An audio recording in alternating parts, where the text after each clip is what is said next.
If you look at most people out there, they have mastered the art of distraction.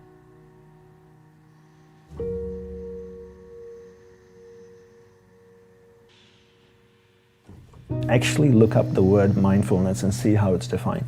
It's about being aware in a moment-to-moment basis. The only way to do that is to be concentrated.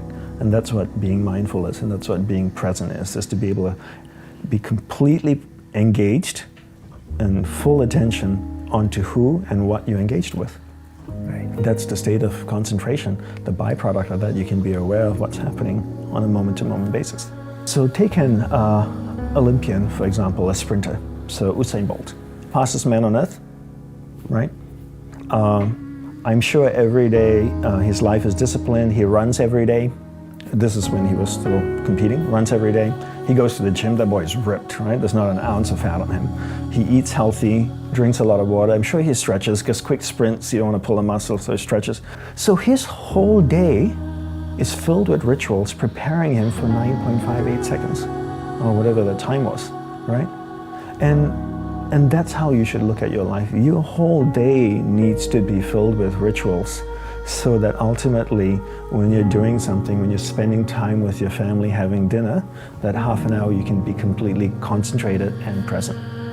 But you can't expect to be all over the place, distracted all day, and then go home for dinner at 8:30 at night and hope to sit with your family in concentration for half an hour and have dinner, when for 23 hours and 30 minutes you've been practicing distraction. You need to look at your life the same way an Olympian might look at his or her life, where the whole day is filled with rituals. And in the monastery, we meditated as a group for 1 hour a day. That's all we meditated. People always think that monks meditate all day and they're slowly sweeping the sidewalks. But we don't. We meditate 1 hour a day. What are we doing the rest of the day?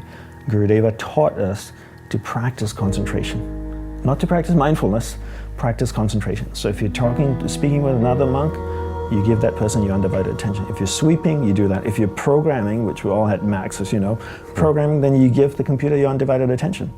So 23 hours of practicing concentration. So when we sat down to meditate, what state of mind do you think we were in? It was so amazing when you sat in the room with the 27 monks and Gurudeva.